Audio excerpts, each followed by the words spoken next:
Word up, yo. Okay, so I'm back. I wanted to do another video.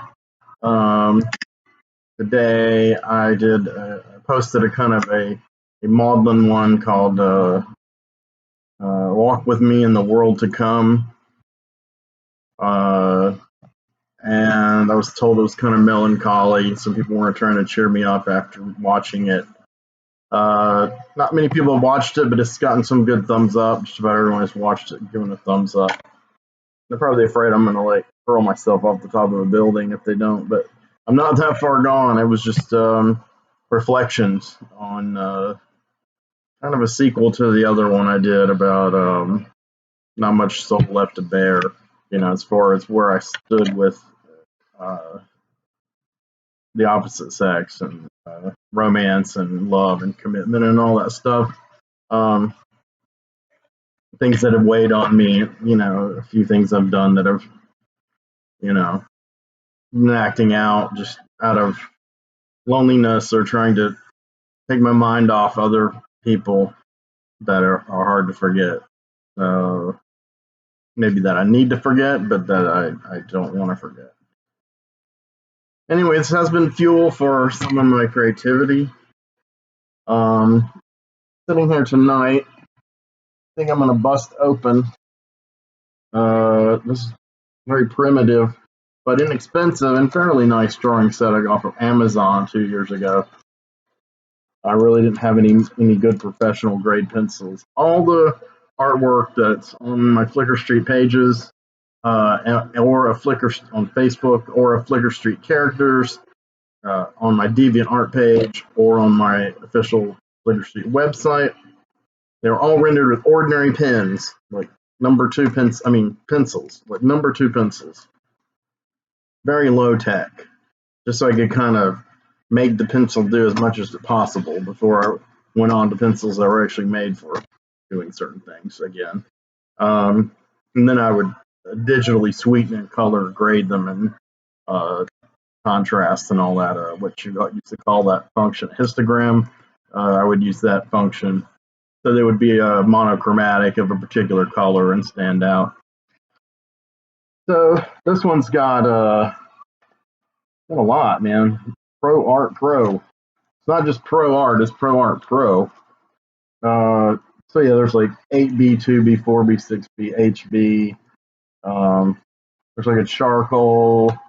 Uh, yeah, interesting. A big eraser, two big erasers. I lost my pencil sharpeners. I took them out to use on my boring number two pencils that I was doing those portraits with. So I won't be able to use those. I'm going to try to find them. If not, I'll just buy some new ones when I can afford it. This is what? 8 graphite pencils, 3 charcoal pencils, 1 sketch stick, 2 charcoal sticks, pencil sharpeners, charcoal sharpener.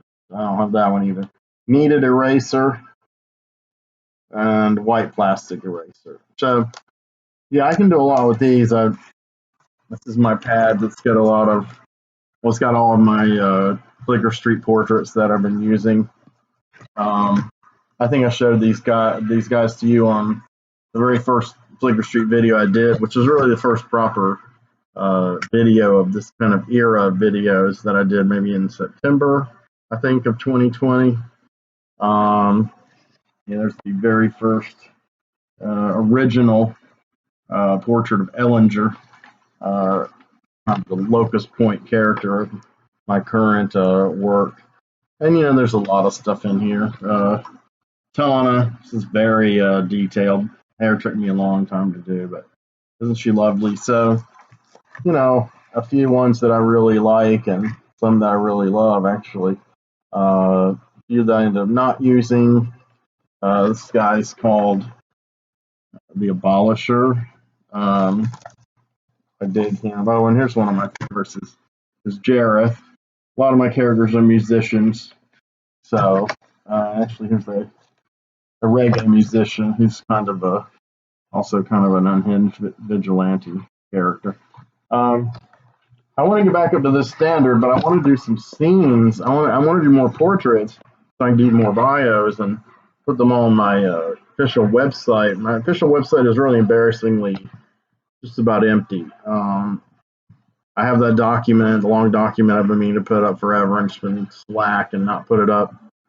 I wanted to put that up first, and then basically put up all these drawings and accompanying them the same bios that are accompanying them on the Facebook page, and then keep adding to that. So you have like a growing gallery. Of course, I'm so primitive in my web design. I can't.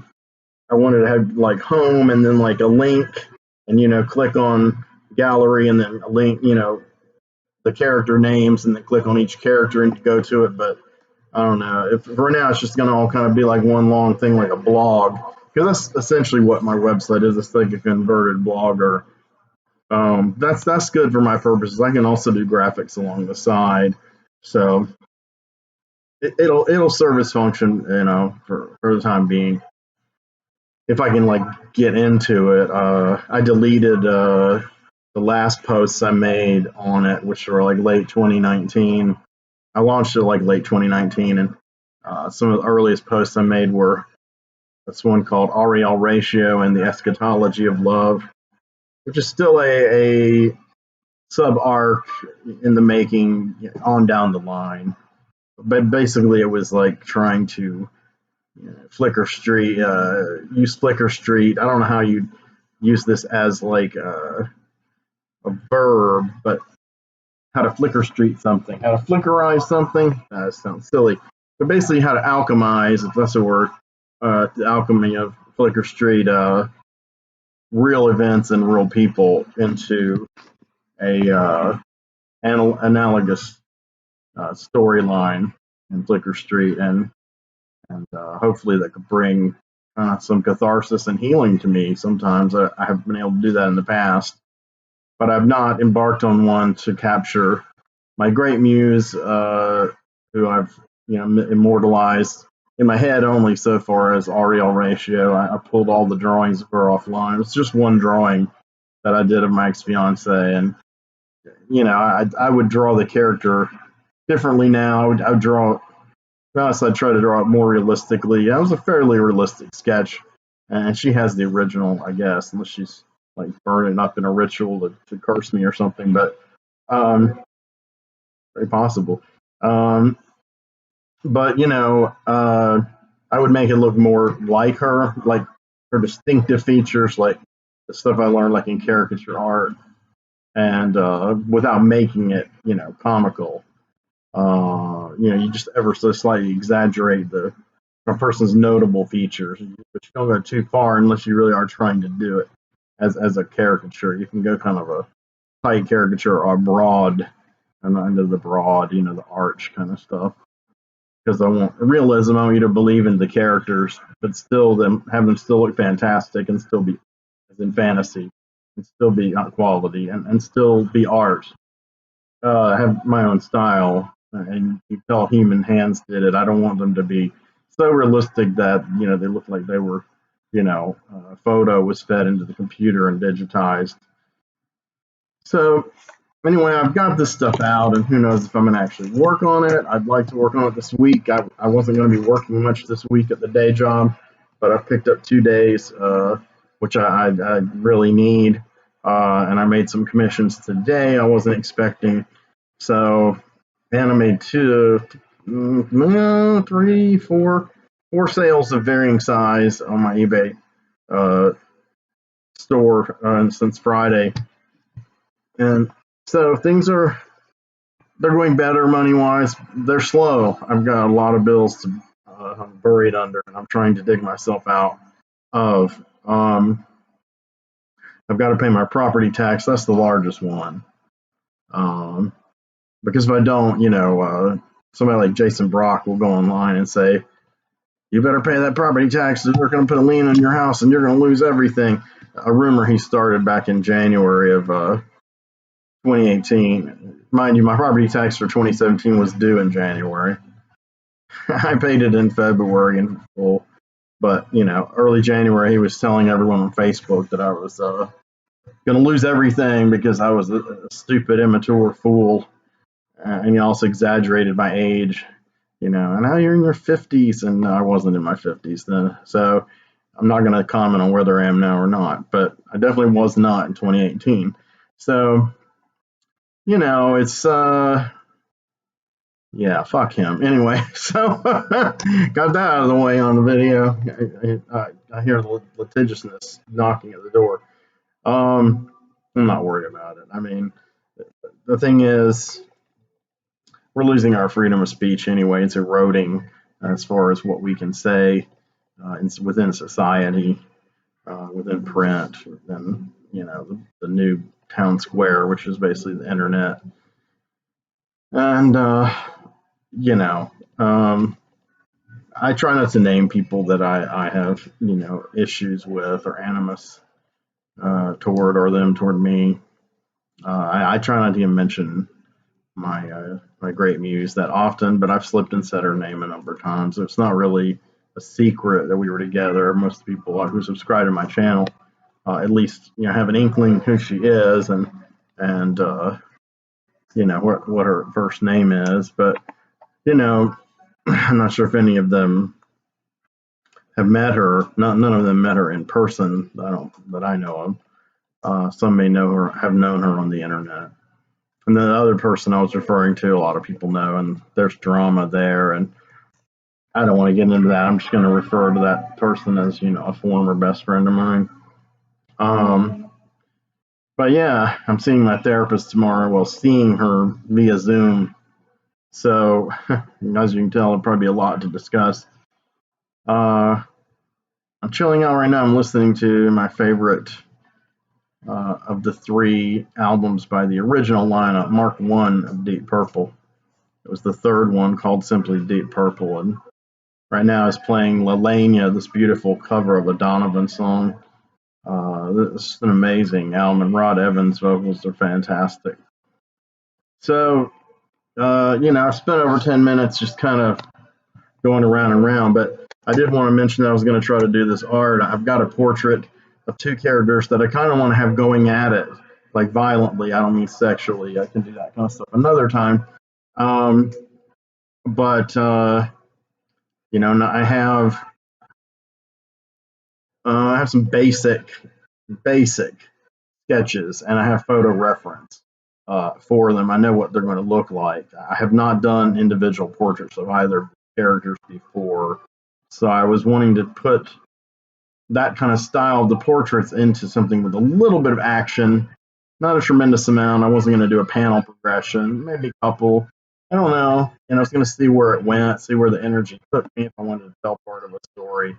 And I had an onlooker or 2 character, and I need to kind of know what I want them to look like, but I kind of want to cast them with photo references, so they'll be more 3-dimensional, realistic.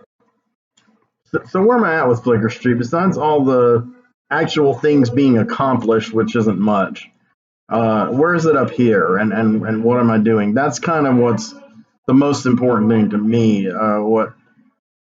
What saddened me last week is I got so wrapped up in a lot of self-recriminations that I started to lose that ever-present, you know, conduit to that world.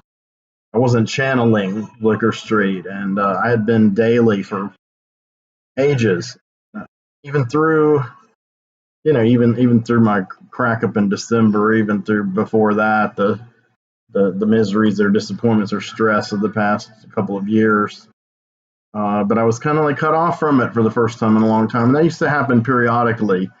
But as time has gone on, I've gotten more and more continually in sync. I have less distractions. I have less friends, less social life, no girlfriend.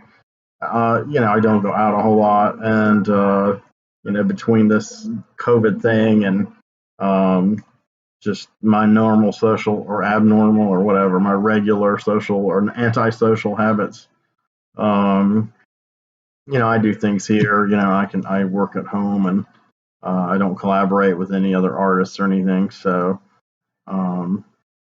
you know, my stuff is fairly pure as far as what my, you know, vision is. So when it's kind of interrupted by things from without stimuli, either from the outside world when I, physical world, that when I choose to engage with it, or on the internet when I, engage with socially with others via that medium. It's weird. So I've had this one scene that I've been working kind of around on and off for a few months. I keep coming back to it. There's a few key scenes, that transpire along different vantage points on the timeline. My current storyline, Ellinger, quote unquote Ellinger, starring Ellinger as Ellinger, and it takes place within my story time frame from January 2010 to originally planned to December 2014. I've been trying to decide if I want to extend it to 2014 or end it in 2013, but it definitely is that span. The major climax of it really takes place election night 2012. I'm not sure how much of this kind of stuff I've talked about on previous videos. I may have. I know I've read some of my cosmology of my story and some of the last entries I did, like a shift in human consciousness. And I've discussed some of the socio-political ramifications of things in that world, in that reality that I dabble in or that I effectively live in. So, I guess, so along that 5 or 6 years on the timeline, there are some key events and that mark, I guess, turning points with the plot, but also emotional peaks for me. I mean, those are ones I feel very acutely. The Election Night Massacre of 2012 is the major one. Everything that follows after, whether it's 2013 and 2014 or only 2013, is just a resolution denouement of the Ellinger arc as we go into the next arc called the Neologues. And my kind of feeling is sometimes something unexpected will happen with some characters that that I happen to tune in on to exorcise certain feelings or emotions that I'm going through in my mind, or make certain points I want to make, or that's the cathartic aspect of it too. So there was one. So I have a character named Snowman. Snowman is just a name he was known as. He was kind of a mysterious. I don't know if you call him a vigilante. He was kind of like a lunatic, but he wasn't malicious. At least not towards those who were, evil or what have you. He was anti-authority. He was anti-convention. He would do very strange, kind of almost Dada-like sabotages, sometimes publicly, in order to make some difficult to discern point. He had certain social causes he was hung up on, and he wasn't exactly an activist. He was kind of a terrorist. And that, of course, nowadays, yes, he'd be labeled easily labeled like an eco-terrorist or a whatever. But this was made of this character in 1991, I think, 1990, 91. So there weren't terrorists around every corner then that we knew of. So Snowman is a character that's evolved. He's interesting because I've kind of realized through encounters in my own personal life and research I've done of psychology of certain kinds of people that this character, excuse me, whose real name that he goes by at the present time of the story is Derek Pasquin. Derek is he's on the spectrum. He's he's kind of an Asperger's-ish kind of character. He's been autistic. He's been detached to a large extent from um, emotionally, deeply from being close to people. And he was a musician and a writer of music and lyrics. And he had a band. It was difficult for him to have the confidence to try to perform.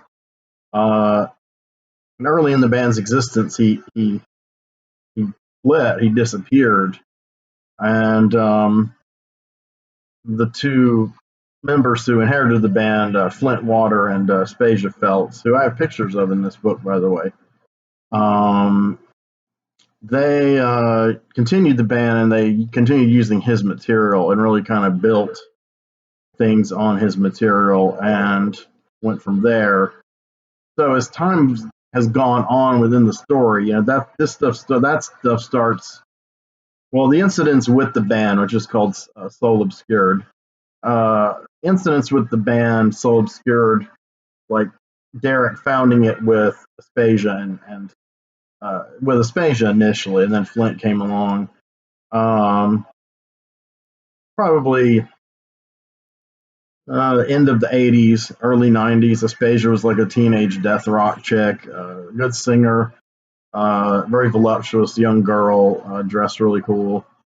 Flint happened onto the scene. Flint was a little older than Aspasia, and maybe a little older, around Derek's age.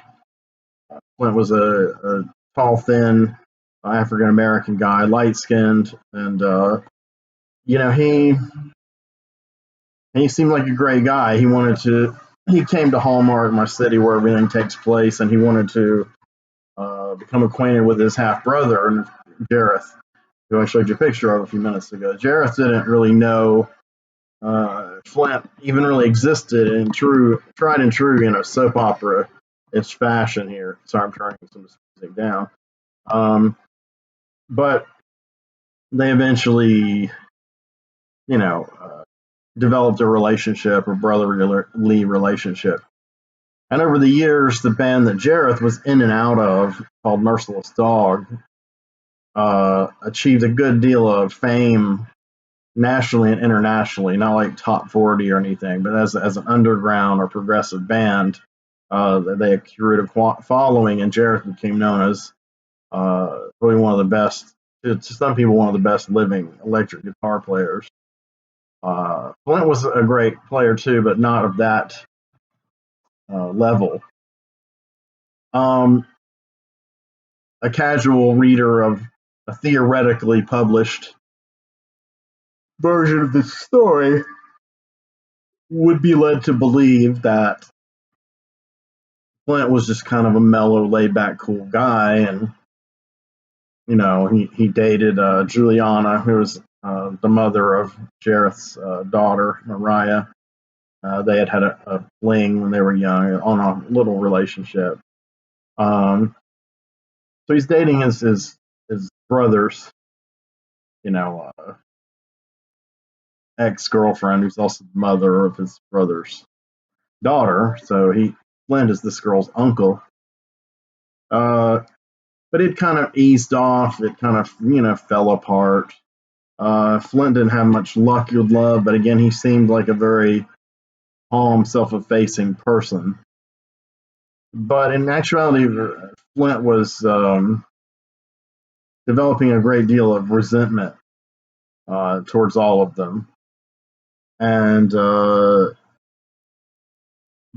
kind of final straw was when Juliana had married a gentleman named Joshua, sometimes known as Mr. Joshua Knievel. This is a pseudonym he took. His real name was Joshua or Josh Wilmot, but Joshua was he was like an enforcer, right hand man, PI kind of guy working on the side for Chrome Genet, who is the sorceress leader of the compound where my protagonists reside generally. Because they're usually almost always on the outs with the law and the government.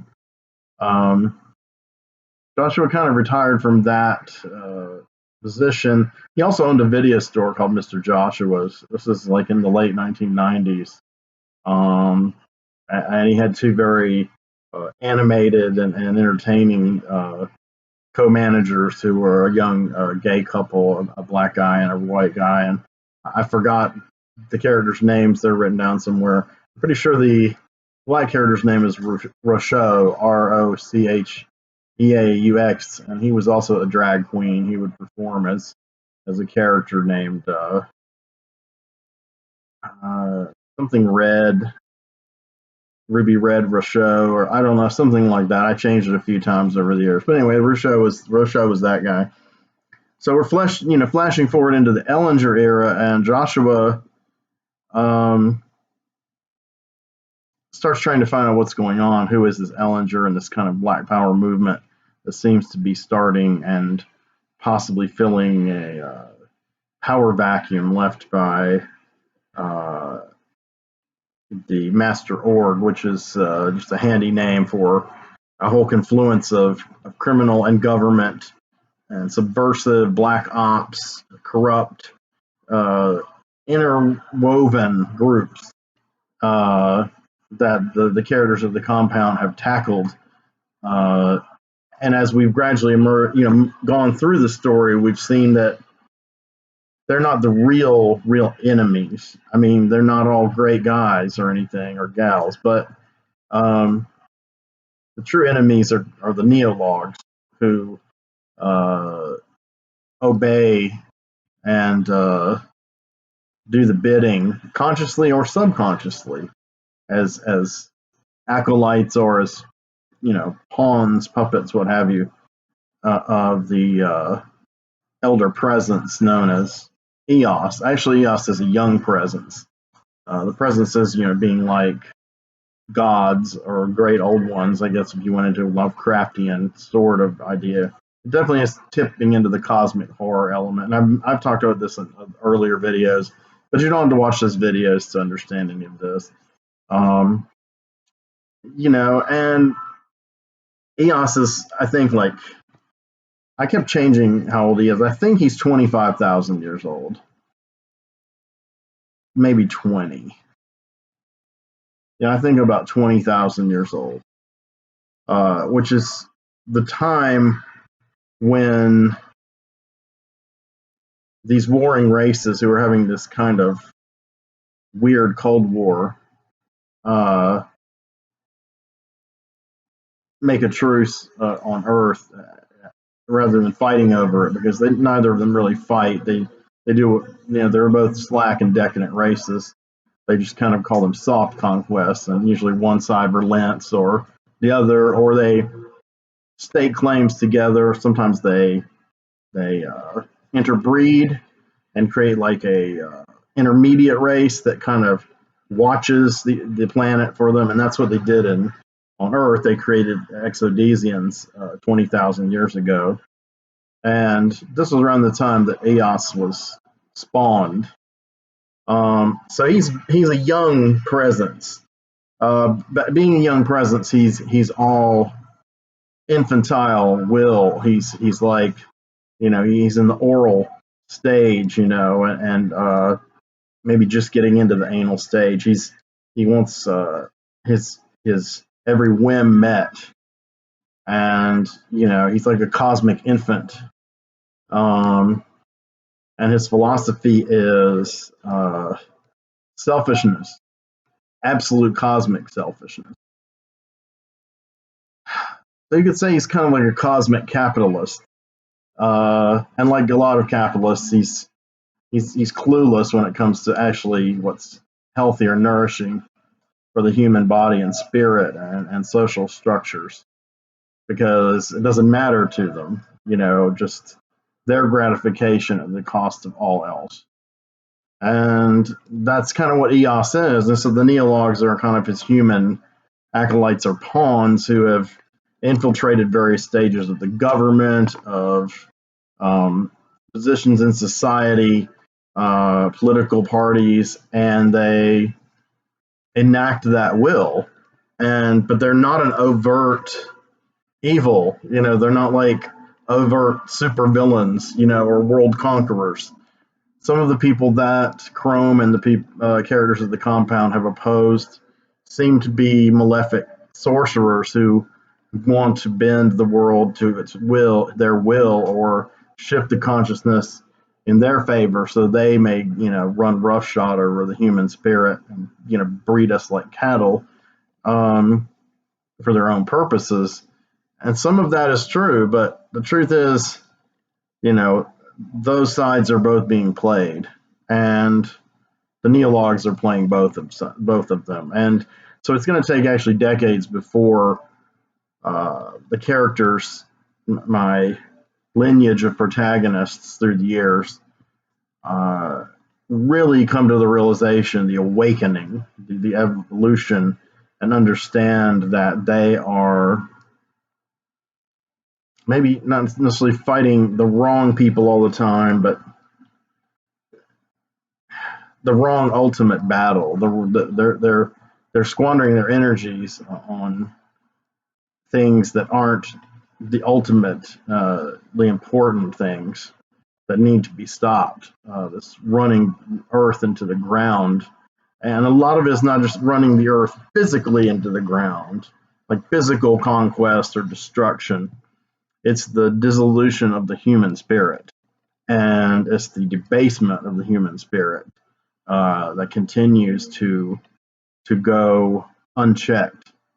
And Eos is a being that feeds on the misery of humanity, individually and collectively, and it is like food and sustenance and nourishment. It's just like mother's milk. He's having teething pains, and he's learning how to eat, and he's eating a lot, even though he's got the teething pains, and he's devouring all the stuff that's bad for him. He's getting a sweet tooth with hardly any teeth. I'm just flogging a metaphor. I'm not saying he looks like a baby with teething, but he does look. Well, he's an odd looking creature. I haven't drawn him yet. He's not humanoid. He has a few humanoid aspects, but he's something a bit different. He's not an abstract presence either, like pure energy or things of that nature. He is tangible, but he can operate on different planes. Because he does have like psychic antennae. I don't mean literal antennae come out of his head, whatever it looks like, but I mean tentacles that reach out and as they feed off this energy that's being drawn to him, they also fill him with knowledge, and he starts to learn.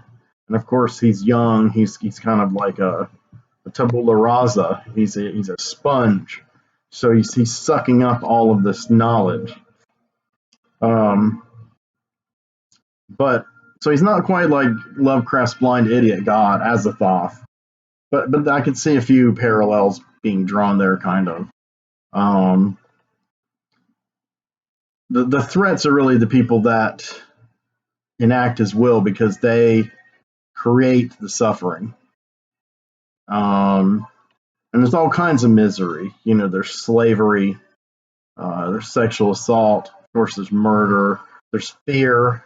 A lot of it is they use social structures and financial structures and religious structures to create fear and guilt, a constant sense of uncertainty, uncertainty of where your next meal is coming from. Will you live to see tomorrow? Will your children have a life? What will everything be taken from you? Will you lose your family, your loved ones? Will you lose everything? At any moment, you could lose everything.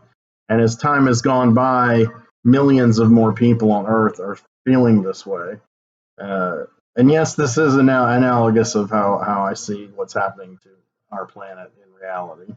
It's just, I think the apocalypse is starting to happen quicker in our reality than in Flicker Street. I didn't think that would happen. We'll see how it plays out. But so yes, the Neologues, they feed on these intense, uncomfortable feelings, emotions, people who are unreconciled with themselves, not at ease in their own skin, self-hatred, self-loathing for what they are, denial of what they are. All of this stuff is grist for the mill for Eos and the Neologues. They consume this and they push it upward. They get a bit of gratification, which basically gives them longer lives. They age slightly slower, but they still age. But it's really hard to kill them. They really are can resist diseases somewhat. I mean, in other words, they can live very long lives and be kind of gnarled and bent and horrific, but you can't fucking get rid of them. It seems like they have a blessed life, and because of this place they've elevated themselves to, with the help of Eos's power, and this network of power over the weak, helpless, and exploited of Earth. They are shielded from things that harm most of the rest of us. So their money and power afford them a certain amount of financial and physical health security. They're insulated from suffering, and they feed on the suffering of those who aren't so fortunate. So that's kind of the era in which we are now, and so the world is tipping toward, as I said in the last Flicker Street video I did, the proverbial shift in human consciousness. And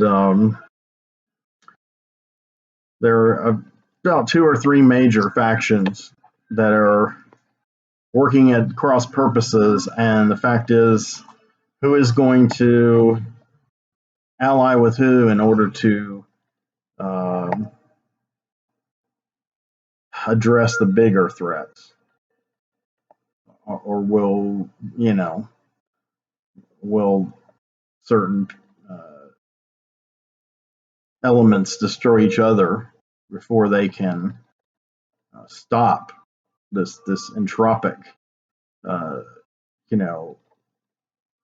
descent into nothingness, the humanity being a burnt out husk, the planet itself being infected, the climate, the environment, the natural world, the natural order, animal life already being perverted. And so you see, that's just it. Those who are suffering, they don't punch up, they punch down. They punch either sideways towards those that are equally suffering to them, but they label them as others. They other them, and they're able to dehumanize them. Like, for instance, poor black and poor white people, or they punch down. And in the case of these people, they're punching down on other species that are not as advanced or evolved technologically as humanity, but maybe are more advanced spiritually. So animals suffer, and animals have nightmares of Eos, and it's a common fear in animals. Their consciousness is untainted, even though they don't articulate in a language that we know of. But so people hunt and kill and eat animals, torture animals, circuses and all this kind of stuff. So that's punching down, just like slavery is, and rape, exploitation of the weaker. When actually these people are themselves, having their lives sucked out, bit by bit each day. So this is kind of where I get at when I start talking about where the characters are and what the milieu is, because invariably I end up in the thick of the Ellinger saga and on the cusp, the precipice of the Neologues, where things are going to change. The prevailing way of life in Flicker Street is going to end as our characters know it.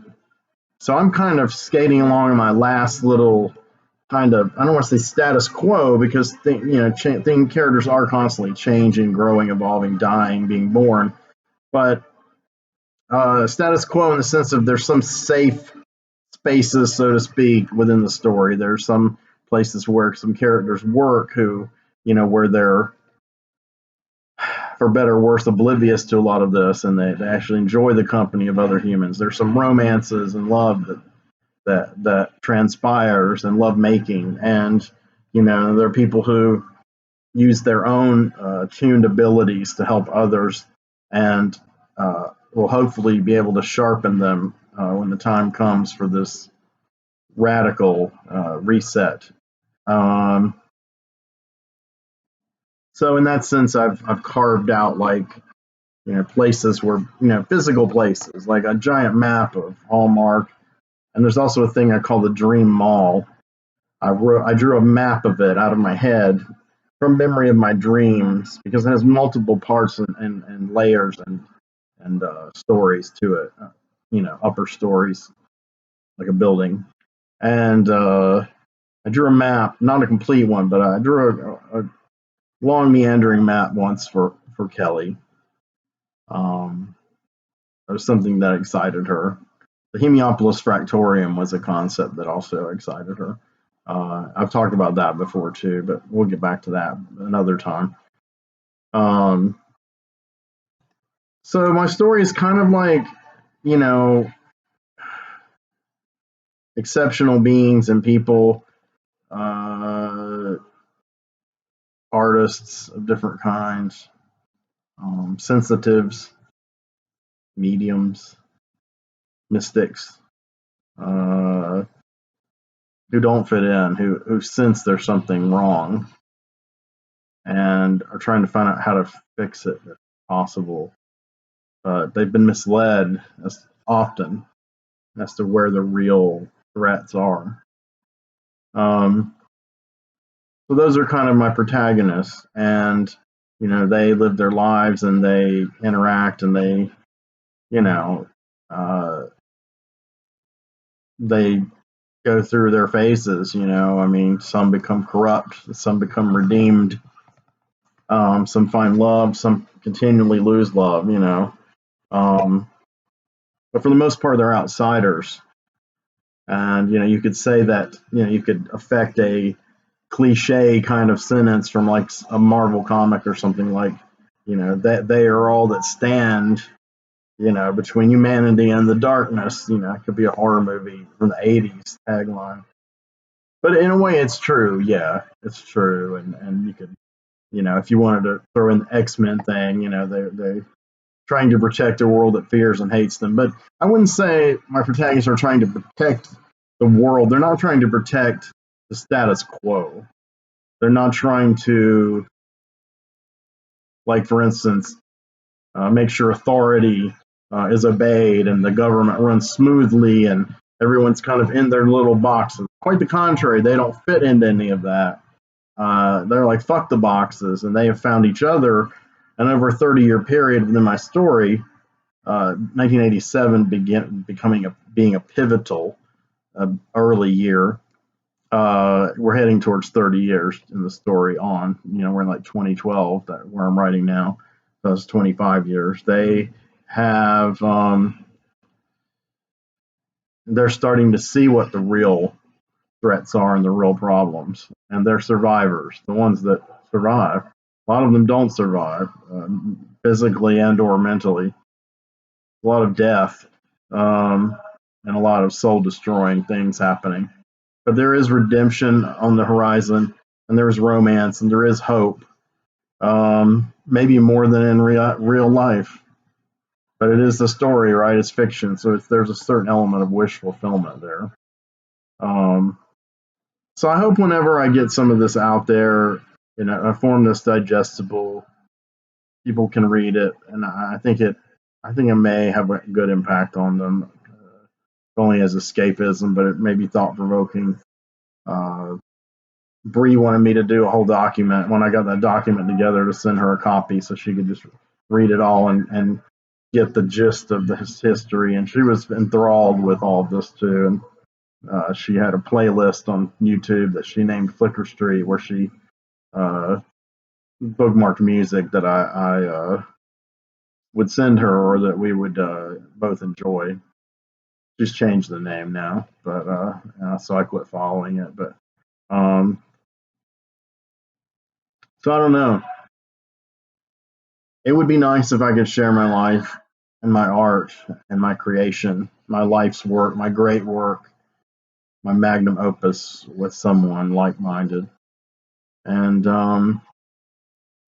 swore I wasn't going to do this. I was going to stick to Flicker Street. I'm going to have to wrap this up because I'm kind of touching on how I felt with the last video, and the I'm always reminded ultimately in some way or another, just because of the person I am, the life I lead, the art I create, the way I see the world. I had that person and I lost her. So I'm not here to give anyone advice on anything, but were I to do so, if you find them, that person who you know can walk with you through the world to come and resonate with you, your passions, your art, your thought, your spirit, your sexuality, don't let them go unless they want to go. And then I would advise letting them go, even though it's really hard not to. It's really hard to let them go. That's where the biggest conflict is. Really, is when one of the two partners alter course, and it can be very abrupt. Um, but while it lasts, cherish it and honor it. When Kelly and I were courting each other via text, at least once or twice a day, I would say to her and or her to me some variant on, I'm blessed to know you. I'm blessed to have you. I'm blessed that you're mine. I'm fortunate indeed. It is an honor to be your partner. It is an honor to be your counterpart. And so I'm just trying to take the saddest loss I've ever experienced and channel it back into something, uh, that I don't know, that I can leave behind, I guess, for whoever cares. Something that can help me heal. And that's really what my Flicker Street is, my art, the art I enjoy, cinema and music and such. And, Kelly and I bonded over music and we liked each other's art and we got each other into music and shared music we both liked. And we both loved words and we wooed each other with words. She's a very eloquent person. And I think I can be at times. And it was so easy. And it's sad that so much of the fallout has been the hardest things to deal with. I haven't spoken about this in length in a while because I have been healing, and I did have my situation with Bree to kind of deflect a lot of it. I'm in therapy now, and I'm with a good therapist, and I'm really starting to drag to the surface the stuff I've been trying to face head on for over a year. So it's going to be on the surface, it's not no longer going to be on the periphery of my subconscious. She will be here and the past will be here, but the present is here too. And I'm fighting to survive, to live, to flourish in a world that's getting scarier and more alien by the day to all of us and more cruel and abusive to all of us. So beyond love and art, what do we have in such a world? I would argue maybe that's all we have. And love, art, sex, magic, it's all the same energy. So I'll talk to you soon.